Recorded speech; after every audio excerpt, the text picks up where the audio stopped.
Assalamualaikum warahmatullahi wabarakatuh. Waalaikumsalam warahmatullahi wabarakatuh.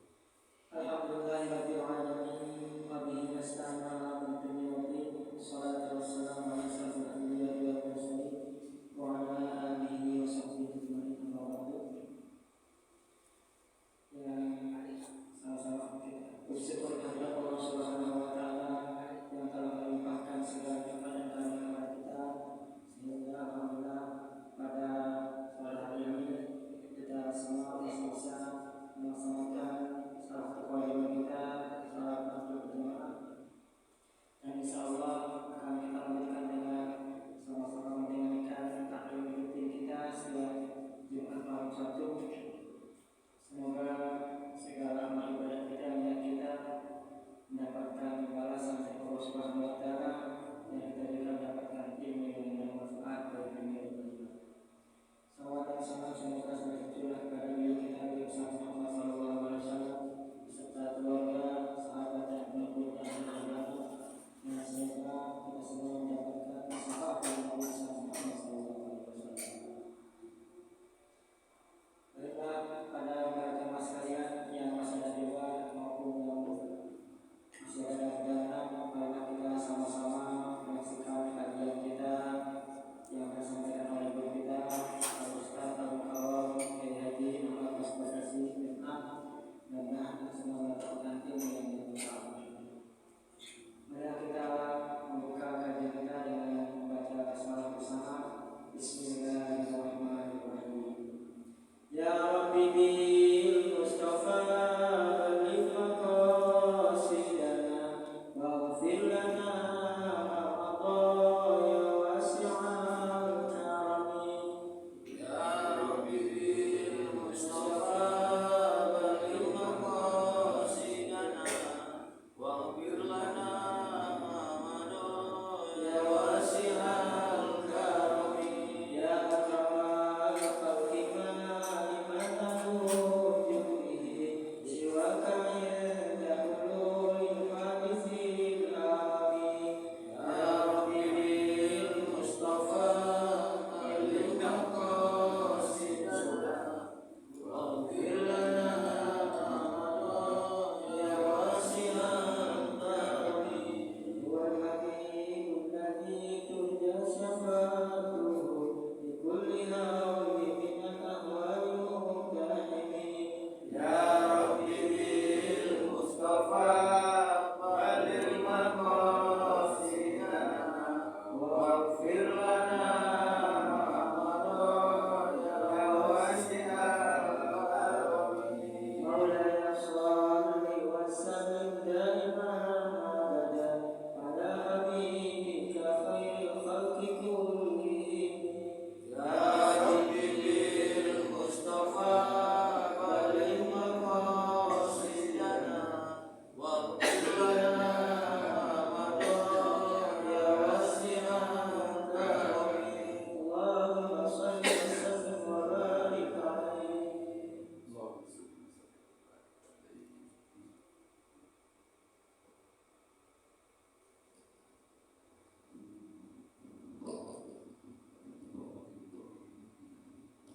Bismillahirrahmanirrahim. Alhamdulillahirabbil alamin wa bihi nasta'in 'ala umuri dunya waddin. Wassalatu wassalamu ala asyrofil anbiya'i wal mursalin sayyidina Muhammadin wa ala alihi wa ashabihi ajma'in. Amma ba'du. Rabbi shrah li sadri wa yassir li amri wahlul 'uqdatam min lisani yafqahu qawli. Rabbana zidna 'ilman warzuqna fahma. Subhanaka la ilma lana illa ma 'allamtana innaka antal alimul hakim. Allahumma faqihna fid-din wa 'allimna at-ta'wil.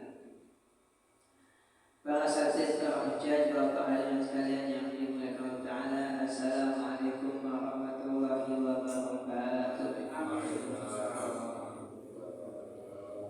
Alhamdulillah wa syukurillah kita bisa kembali hadir bertemu pada malam Sabtu ini di Masjid Miftahul Jannah untuk menjadikan kajian kita tafsir Al-Qurtubi.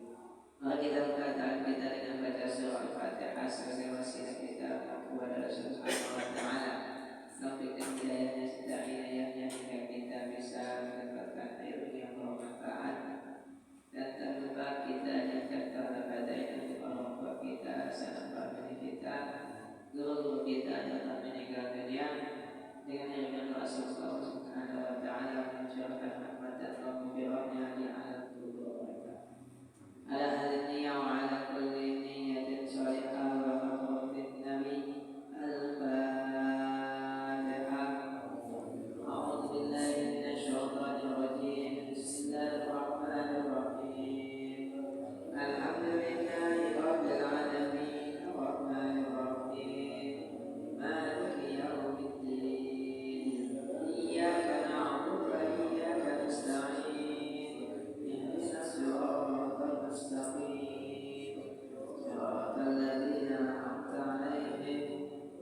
auladahunna menyusui anak mereka.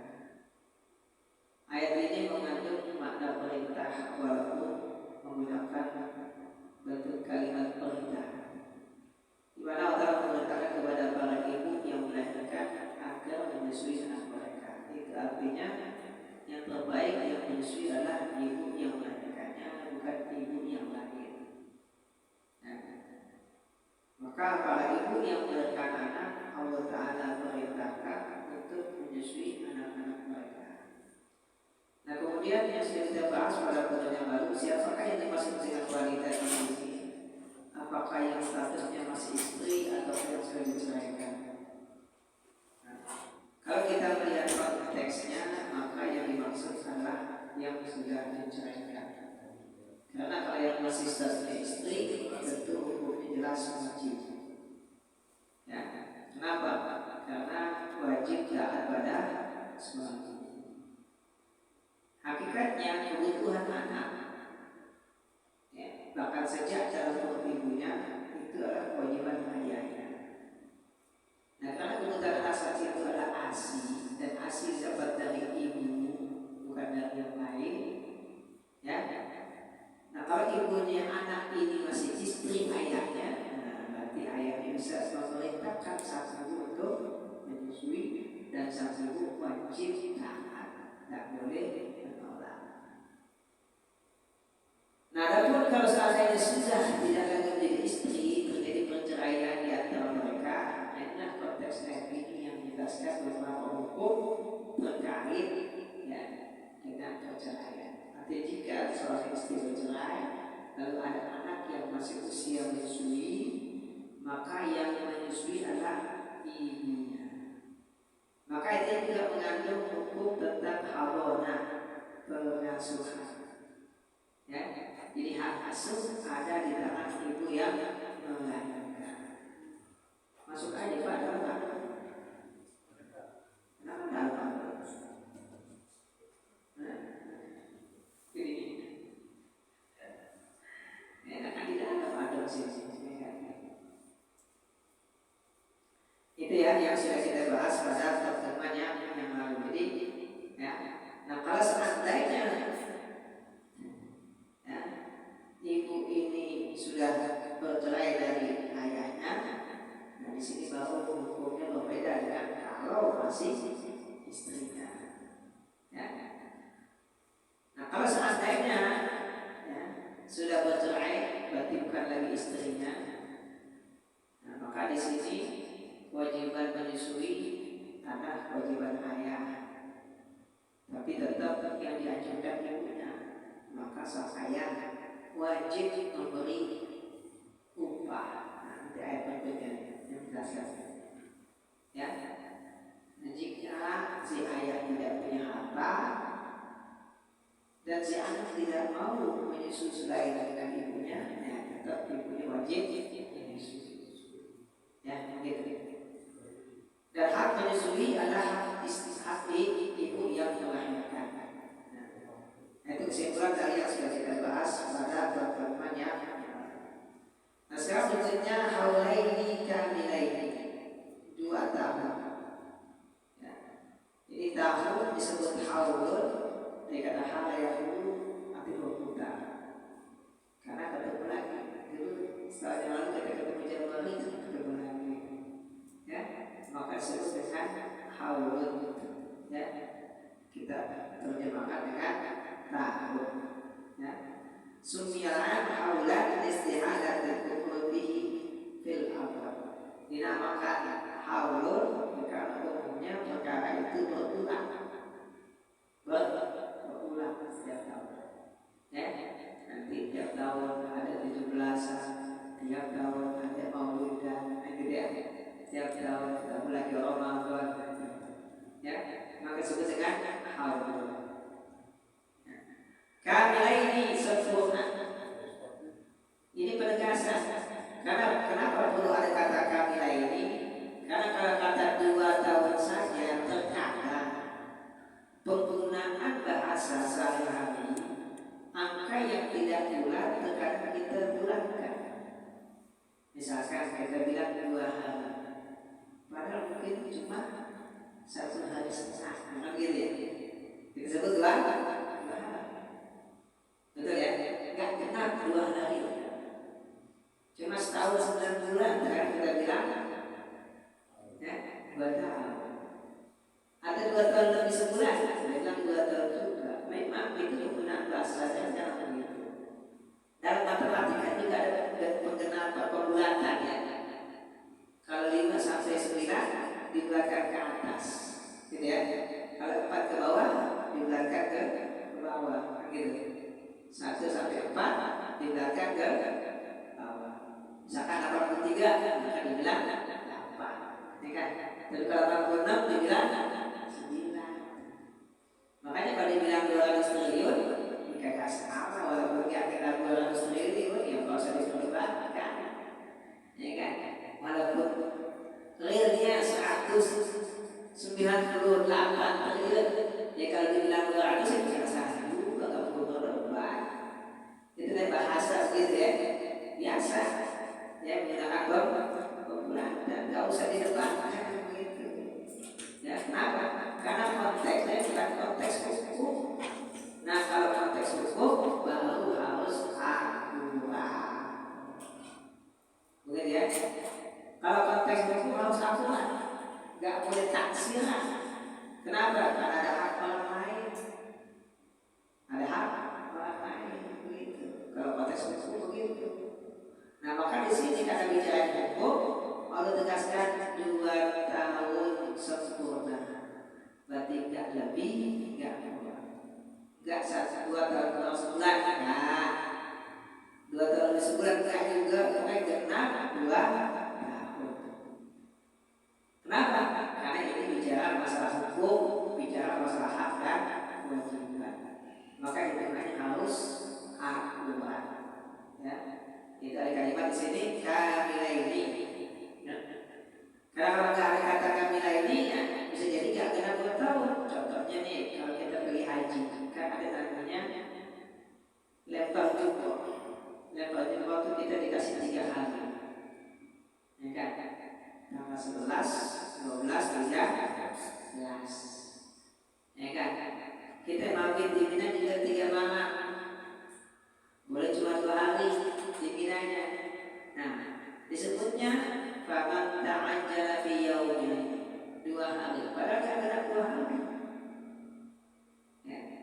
Enggak genap 2 kali 24 jam. Atau bahkan enggak genap 2 hari. Masih siang dia sudah boleh pulang. Kan kalau genap 2 hari berarti juga maghrib. Kalau genap 2 hari. Tapi kalau emang kita udah lempar jumroh di hari kedua, udah boleh lah nambah awal begitu. Ya, jadi nggak harus genap 2 hari. Yang penting kita lempar jumroh di hari kedua. Kalau hari tanggal 10 jumrohnya Aqobah 1 doang. Nanti tanggal 11 jumroh yang 3.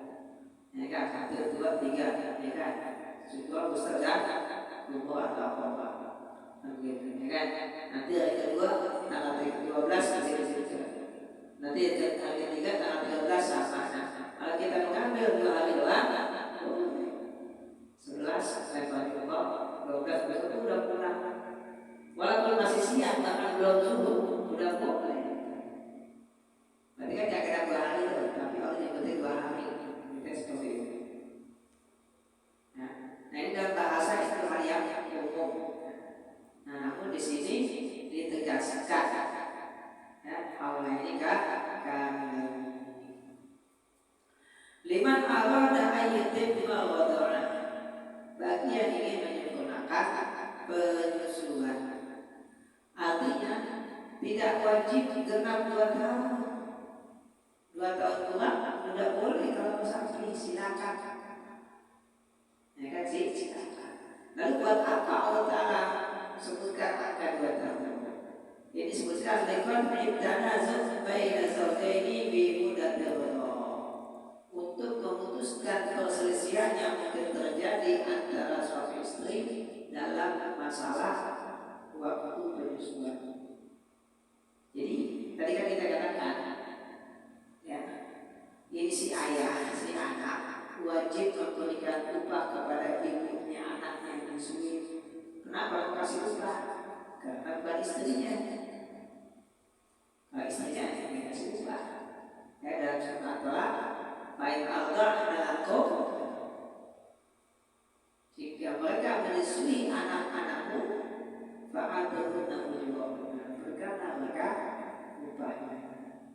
Nah, kalau kita akad, ya, memberi jasa, itu kan pakai waktu. Ya kan?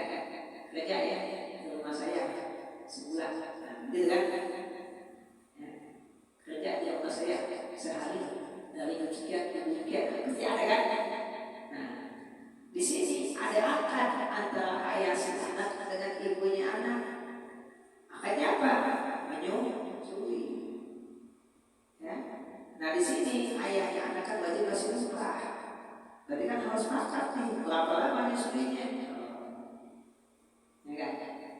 Seandainya tidak ada akad, seandainya maka kewajiban menyusui hanya 2 tahun.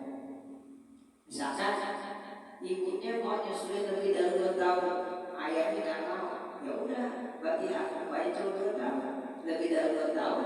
Kalau ibunya masih tetap menyusui, ayahnya dengan kewajiban kasih upah lagi. Gitu ya.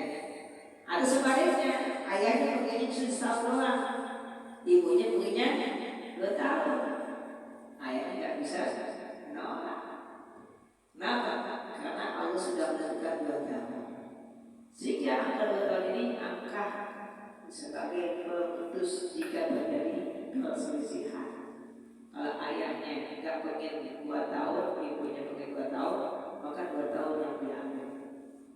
Kalau ayahnya pengennya cuma 2 tahun, ibunya maunya 2 tahun lebih, 2 tahun yang diambil. Kalau berselisih. Tapi kalau nggak berselisih, ya nanti air di bawah ayahnya. Ya, kalau sepakat menyusui 1 tahun, silakan. Nanti ada di bawahnya seperti itu. Tapi kalau nggak berselisih, maka angka yang menjadi pegangan adalah 2 tahun. Ya.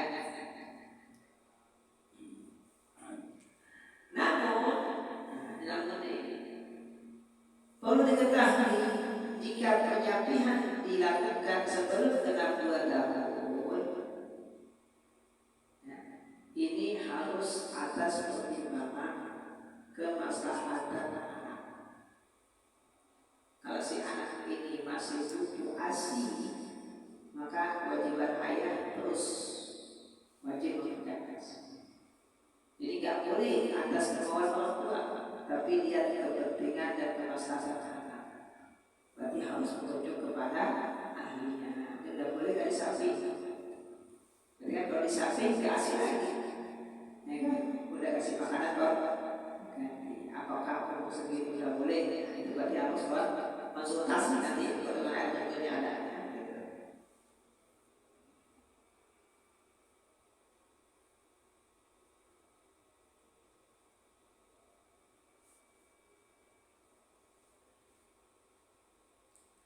Nah, kemudian angka 2 tahun ini pun menjadi landasan hukum lain, yaitu tentang keharaman menikahi ibu yang menyusui. Kalau ibu yang melahirkan jelas ya, nggak mungkin ada anak nikahi ibunya yang melahirkan. Secara hukum juga haram. Surah An-Nisa ayat 23. Hurimat alaikum ummahatukum wa banatukum dan seterusnya. Ya, diharapkan bagi kalian menikahi ibu kalian, putri kalian dan seterusnya. Ya, secara tabiat yang normal nggak ada anak nikahi ibu. Secara hukum syar'i juga enggak boleh.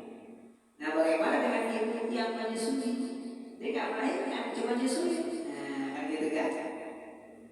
Ibu susu kalau kita bilang ya, ibu susu. Nah, ternyata berdasarkan ayat 23 dari surat An-Nisa, ibu yang menyusui hukumnya juga menjadi seperti ibu yang melahirkan dalam hal tidak boleh dinikahi. Dalam surat An-Nisa ayat 3 yang tadi saya kutip awal ayatnya, di antara penggalan ayat di tengah, wa ummahatukum allati arda'nakum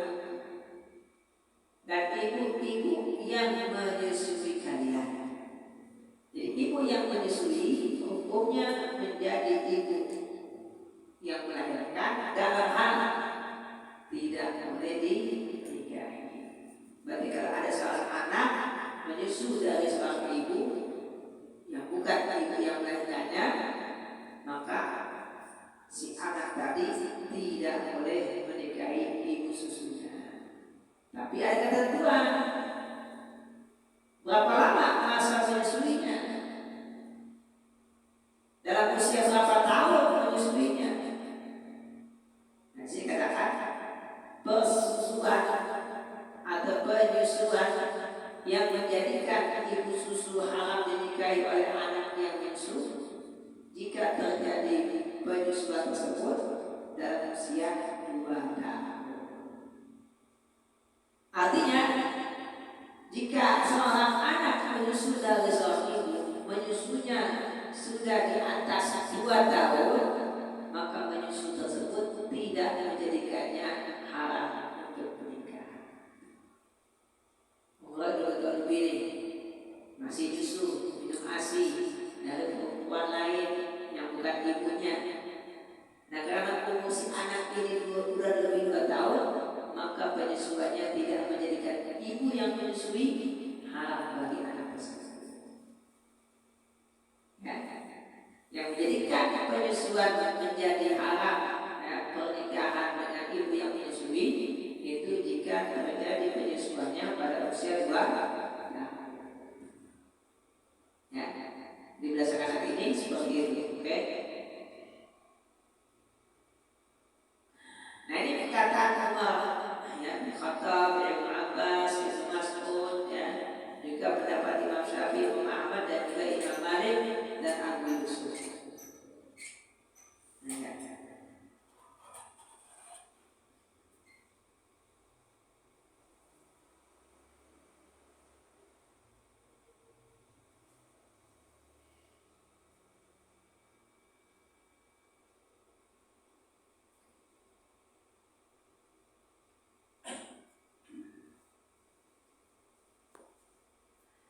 Nah, tafsiran ini dibuat oleh sebuah hadis Nabi yang berbunyi la wada'a illa ma kana fil haulain.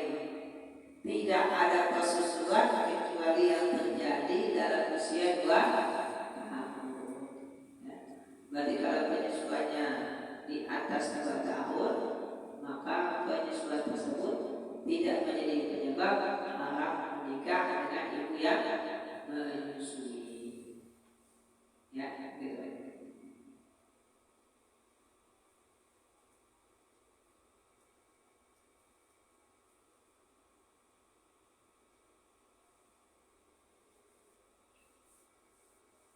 Nah, hitungan 2 tahun itu dari kapan? Dari melahirkan atau dari kandungan? Nah, ternyata sebagian ulama menafsirkannya 2 tahun itu dihitung dari sejak dalam kandungan. Nah, ini tafsirannya Ibnu Abbas. Ya. Berarti kalau di perut ibunya 9 bulan, berarti masa menyusunya setahun 3 bulan. Setahun 3 bulan. Itu kata Ibnu Abbas begitu. Nah, kalau seandainya di perut ibunya 4 bulan, ya berarti masa menyusunya setahun 4 bulan. Ya, setahun 4 bulan. Gitu. Nah, tafsiran ini berdasarkan ayat yang lain, yaitu wa hamluhu wa fisaluhu 30 syahra. Masa mengandung dan masa menyusui adalah 30 bulan. Oh maaf, saya salah itu tadi ya. Saya ulangi lagi. Bisa itu. Jadi total antara masa kehamilan dengan masa menyusui itu adalah 30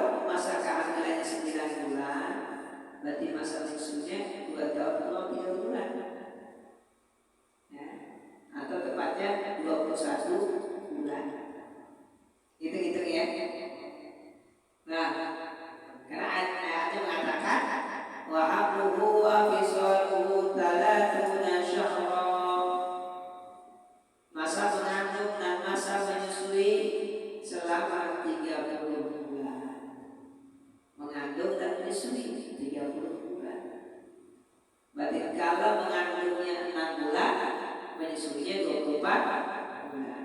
Kalau kehamilannya 9 bulan, berarti menyusuinya 21 bulan. Itu tafsir Ibnu Abbas ya. Berdasarkan ayat wa hamluhu wa fisaluhu 30 syahra. Nah ini tafsirannya cukup kuat ya. Tapi tadi tafsiran yang pertama yang menyusui di negara lain. Negara ya, seperti itu.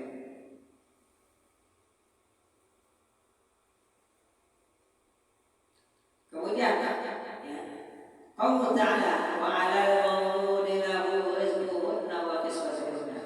Kalau tadi bicara tentang ibu yang menyusui, sekarang bicara ayah. Al-mawludi lahu, orang yang mana anak dilahirkan untuknya. Siapakah? Yaitu ayah. Potongan ayat ini al-mawludi lahu bermakna anak yang lahir adalah lahu, milik ayahnya. Karena lahu milik, bukan hanya nasab, tapi milik. Tafsiran ini berdasarkan hadis Nabi. Jadi Nabi berkata, anta wa maluka li abika. Kamu dan ayah, dan kamu dan hartamu milik ayah. Tentu kepemilikannya bukan kepemilikan yang hakiki. Kenapa? Karena manusia tidak bisa dimiliki kecuali budak. Tidak bisa. Ya, maka di sini dia lebih kepada ikhtisas, nasab, kekhususan dan nasab. Berarti setiap anak yang lahir nasabnya ke ayahnya, bukan ke ibunya. Kenapa kok nasab ke ayah? Ya karena spermanya dari ayah, bibitnya dari ayah, ya kan? Benihnya dari ditanam di ibu. Ya. Ibarat biji, walaupun ditanam di tanah, tetap biji itu disebut sesuai dengan pohonnya.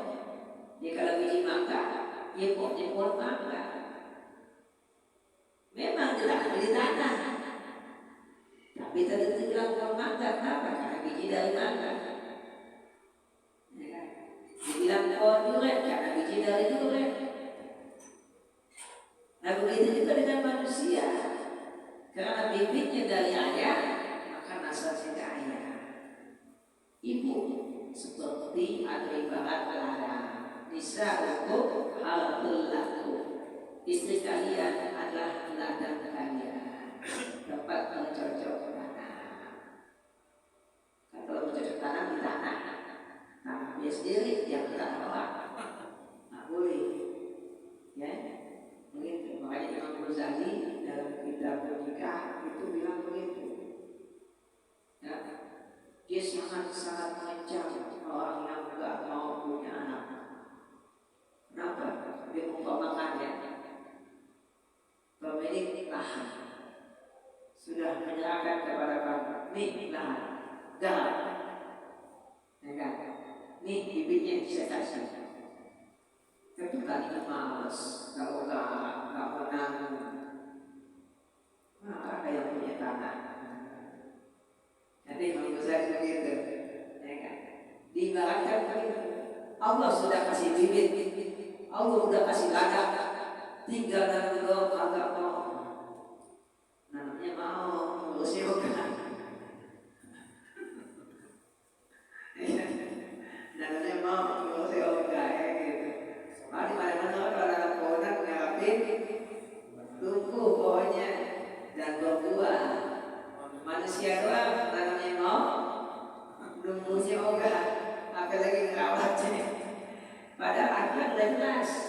Ya, ketika seorang suami menanam di istrinya, Allah mengatakan apa? Ya. Fala ana bashiruhunna wabtaghu ma kataballahu lakum. Sekarang nih malam hari silakan bashiruhunna, gauli istri kalian. maka kataballahu lakum, apa yang sudah Allah takdirkan itu apa? Jadi kalau berdasarkan hadis ini, seorang suami setiap kali membuat istri minta. Kalau sekarang mana? Enggak, kau punya anak. Ya, begitu. Kembali ke ayat kita. Jadi kata al-mawlud lahu ini mengandung makna al-mawlud, anak yang dilahirkan lahu milik ayahnya, artinya nasab kepada ayahnya. Maka dari makna ini mengandung hukum secara isyarat bahwasanya kewajiban ayah memberi nafkah anak. Semua ulama sepakat dengan tafsiran bahwasanya nafkah anak dipikul oleh ayah. Ayah yang berkewajiban kasih nafkah. Itu artinya kalau ada ayah tidak memberi nafkah kepada anak, menterlantarkan anaknya, berarti dia telah meninggalkan kewajiban. Meninggalkan kewajiban. Kenapa? Karena kewajibannya ayah memberi nafkah kepada anak berdasarkan ayat ini. Wajib bagi ayah untuk memberi nafkah kepada anak. Wajib. Sampai kapan? Sampai anak dewasa, sampai anak balik. Nanti kalau udah balik dari dewasa baru mencari nafkah sendiri. Kan kalau kita lihat di dunia binatang begitu ya, ya kan? Masih kecil, cuma binatang kebanyakan ibunya nyari ya, bapak. Kebanyakan ya, walaupun ada juga yang bapaknya ada kayak singa, harimau. Itu kayaknya kenapa biasanya bapaknya kan kita baru udah malah rame-rame begitu ya.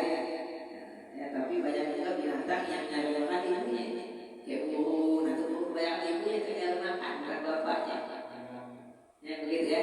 Nah, bapak tinggal pilih menjadi singa atau menjadi ayah ya kan. Kalau menjadi singa dicari makan teratas gitu ya. Begitu. Jadi ayah yang wajib kasih makan. Kewajiban ayah nyari nafkah. Kalau enggak melakukan atau tidak memberi nafkah, berarti ayah telah meninggalkan kewajiban. Dan orang yang meninggalkan kewajiban berarti berdosa. Makanya Nabi pernah bersabda, "Kafa bil mar'i ithman ayyudai'a man ya'muluhu." Seorang sudah berdosa jika dia menterlantarkan orang-orang yang menjadi kewajibannya memberi nafkah.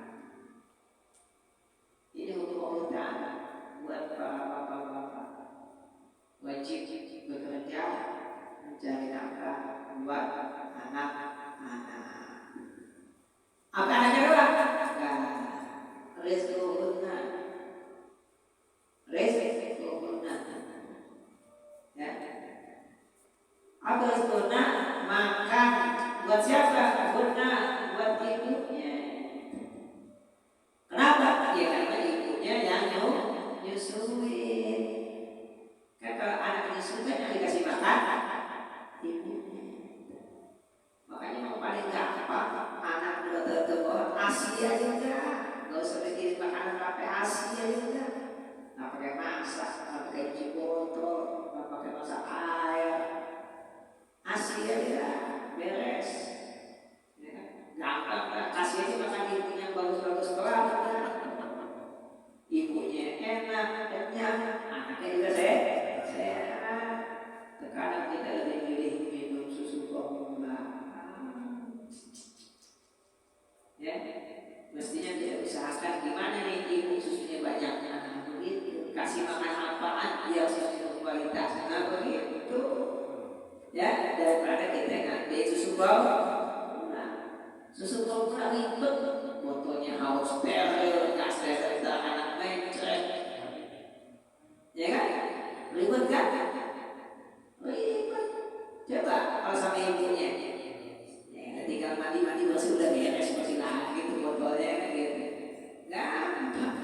Udah kasih dia makan yang banyak, ibunya bergizi, selesai.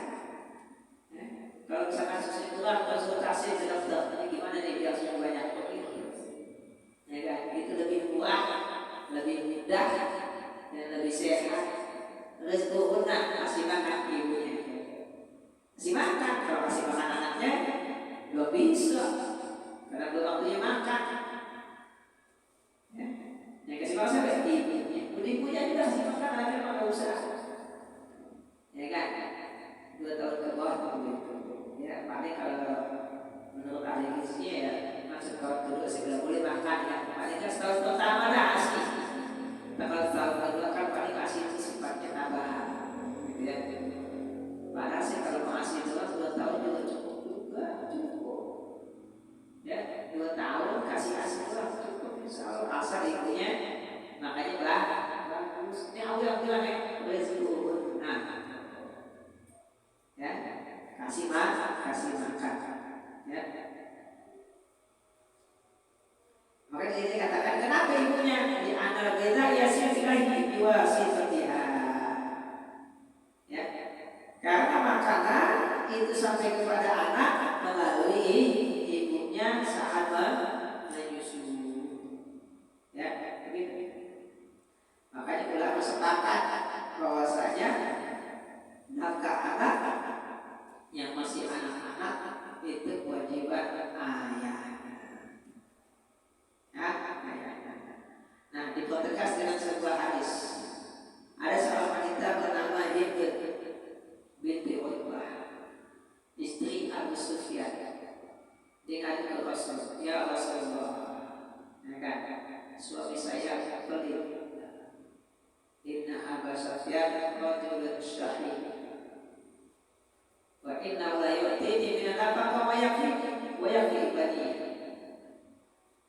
Nih, si Hind bilang ke Rasulullah SAW, Abu Sufyan orang yang baik. Dia tidak kasih ke saya nafkah yang cukup dan cukup buat anak saya. Nanti kasih kan? Tak cukup. Illa ma'akhadtu min mali beliau. Terkadang saya ambil sendiri tanpa sepengetahuannya.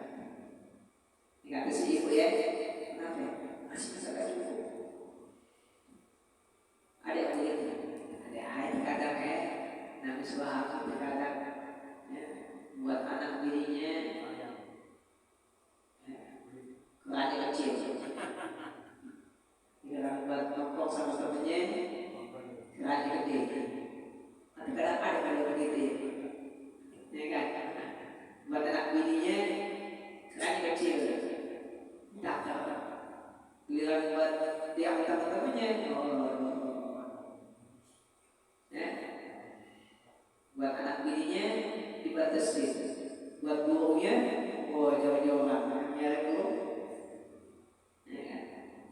Atau kan begitu, buat piaraannya ya, mahal piaraannya anak-anaknya, gitu. Sekarang begitu nih hobi yang begini zaman. Saya punya mau begini ya, saya lagi punya mahal 1 jutaan, ya kan? Makanya ini mahal, gitu. Kenapa? Biar suaranya bagus. Kalau pakai sekarang suaranya aneh, ya kan? Mahal makan dulu, makan ya kan? Ada yang lebih barang lagi, ada. Saya kalau bapak bungkus aku, banyak banget, bapak. Kali-kali kedua Allah 50.000 sehari buat orang doang. Hari 50.000 buat orang doang. Ya Allah, itu lo kalau kasih gini lo 150.000, 50.000 selain mau belajar maksudnya, bukan 50.000 selain mau belajar, agak itu. Kalau sebulan 1,5 juta kasih gininya selain mau belajar, demen banget tuh ini, senang banget. Yang bulan bisa dicicil 1 bulan, saya setengah, ya kan? Kan mendingan begitu daripada buat rokok, ya kan? Jangan sama saya, kadang-kadang orang lagi begitu.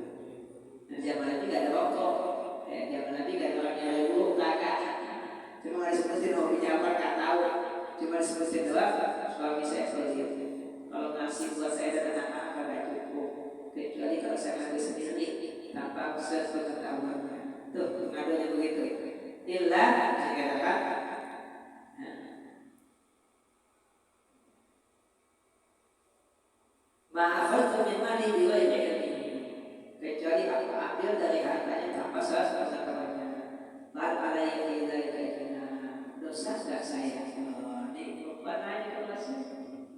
Desakan nih kalau saya ambil dari suami tanpa sepengetahuannya. Kenapa ngambil? Ya bisa kasih uang dulu. Apa jawabannya Ustaz? Khudhi ma yakfiki wa waladaki bil ma'ruf. Silakan ambil dari harta suamimu yang cukup untukmu dan anak-anak. Kalimatnya ma yakfiki, yang cukup. Batasannya cukup, bukan kurang.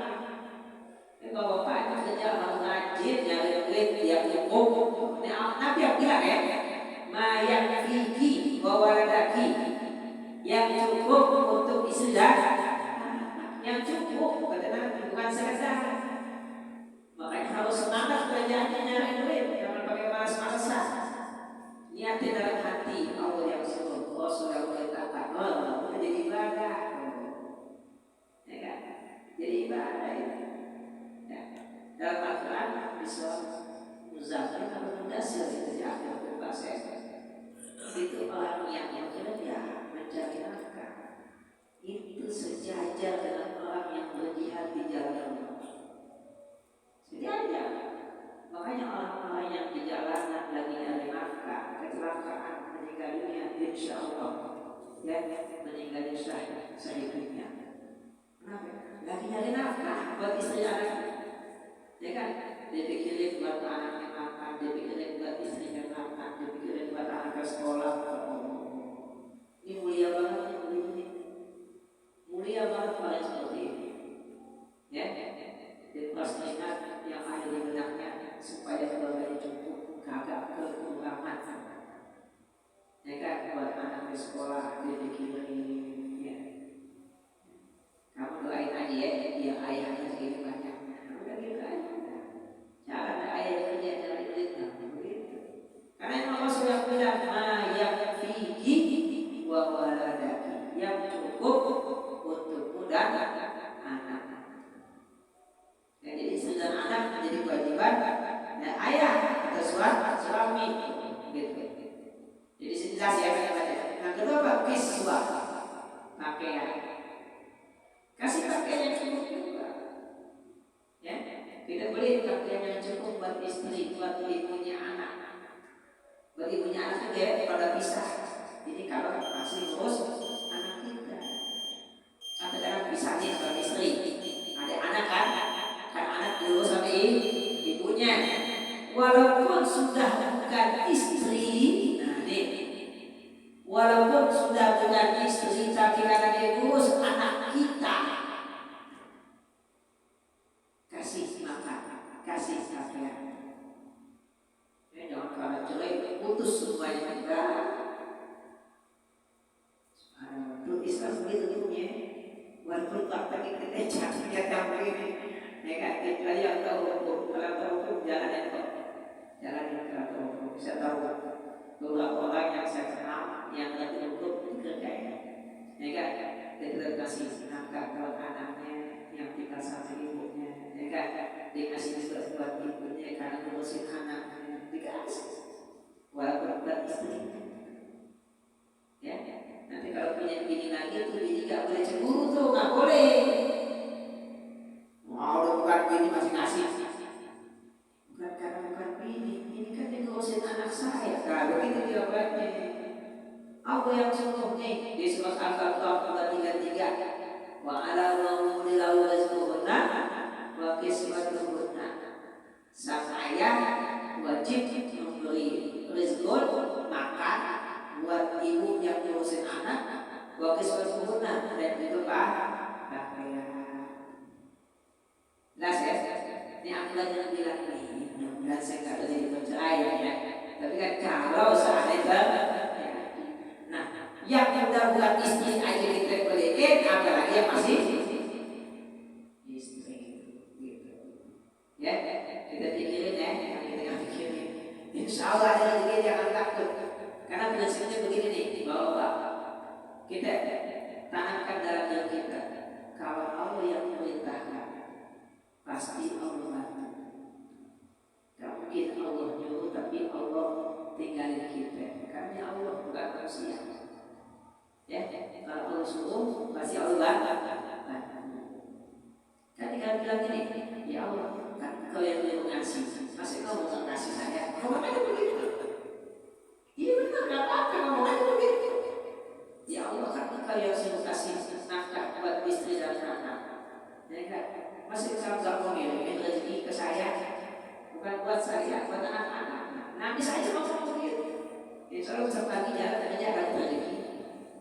jalan jangan yang di rumah. Orang-orang rumah masa nggak ada BLT? Ya kan? Emang salah juga kalau pemerintah bagi-bagi BLT itu jadi bikin orang malas ya karena BLT apa itu? Ya, mendingan kasih lapangan kerja ya, jangan dikasih begitu. Ya, jangan nggak mau kerja, nggak mau kerja daripada di rumah tapi nggak BLT ya salah. Ya, jadi kita keluar dari rumah kerja dari nafkah buat istri, buat anak, ya. Karena ini perintah Allah Taala. Sebagaimana kita disuruh sholat kita sholat, disuruh puasa kita puasa, dan seterusnya. Allah juga yang suruh kita kasih nafkah buat anak dan istri, kita kerja. Bismillah, insya Allah ada rezekinya.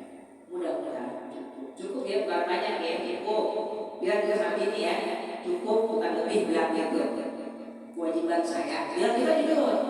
Yang kewajiban cukup ya, bukan lebih. Bilang kalau makan sendiri cukup nggak cukup, ya udah sebenarnya jangan keluar gitu.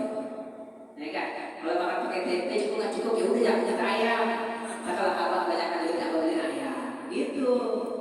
Ya, bilang kewajibannya cuma cukup, bukan lebih. Cukup. Punya baju dulu cukup nggak? Cukup, ya udah dulu ya. Kita kalau ayam beli kali ya begitu ngomongnya, cukup, bukan lebih. Kewajibannya cuma cukup. Jadi kalau kita minta macam-macam lebih dari cukup, ya tenang aja. Ya kan? Tata ya kalau Allah ada itu lagi, kalau tidak ditambahnya yang penting cukup dulu dah. Nanti cukup. Ya kalau cukup makan pakai tempe, ya kita makan tempe dulu dah ya. Nah, kalau apa ada lebih banyak kan kita beli ayam bakar. Ya kan? Doain aja. Kalau kita lebih banyak kita makan ayam bakar. Apa sekali-sekali makan sehari-hari. Jangan sering-sering jadi biasa aja, jangan mewah. Ya kan? Yang penting cukup. Ingat cukup, jangan kurang ya. Bismillah, minta sama Allah, insya Allah.